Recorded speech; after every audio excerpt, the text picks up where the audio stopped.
দীর্ঘদিন ধরে অনলাইনের মাধ্যমে মানুষের কঙ্কাল বিক্রি করে আসছিল একটি চক্র। দেশের বিভিন্ন জেলার বিভিন্ন গ্রামের কবরস্থান থেকে সুকৌশলে এসব কঙ্কাল চুরি করে অনলাইনে বিক্রি করত তারা।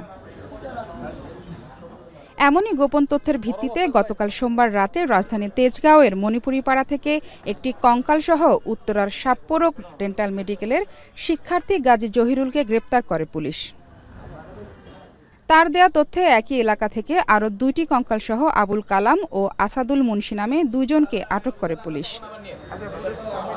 তাদের দেয়া তথ্যের ভিত্তিতে অভিযান চালিয়ে সাপ্পোরো ডেন্টাল কলেজের হোস্টেলে অভিযান চালিয়ে মোট 44টি কঙ্কালসহ ফয়সাল নামে আরেক শিক্ষার্থীকে গ্রেপ্তার করে পুলিশ। এ বিষয়ে দুপুরে রাজধানীর মিন্টু রোডে ডিএমপি মিডিয়া সেন্টারে সংবাদ সম্মেলন করে পুলিশ। জানায়, দীর্ঘদিন ধরে গ্রেপ্তারকৃতদের সহযোগিতায় চুরি ও অনলাইনে এই ব্যবসা করে আসছে চক্রের মূল হোতা ফয়সাল।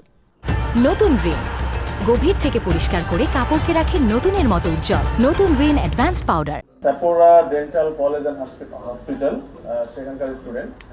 আর এরপরে যে দুজনকে পাই ওনারা স্টুডেন্ট না, ওনার একজনের নাম আবুল কালাম আজাদ, বয়স 39, আরেকজনের নাম হচ্ছে আসাদুল মুন্সি।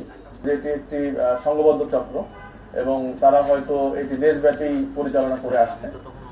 3টি কঙ্কালের বাহিরেও আরো অনেক কঙ্কাল রয়েছে একটি জায়গায়। সেটি কোথায়? সেটি হচ্ছে উত্তরা পশ্চিম থানার তাদের যে ক্যাম্পাস, যে Sapporo dental college and hospital, এই ক্যাম্পাসের পাশে।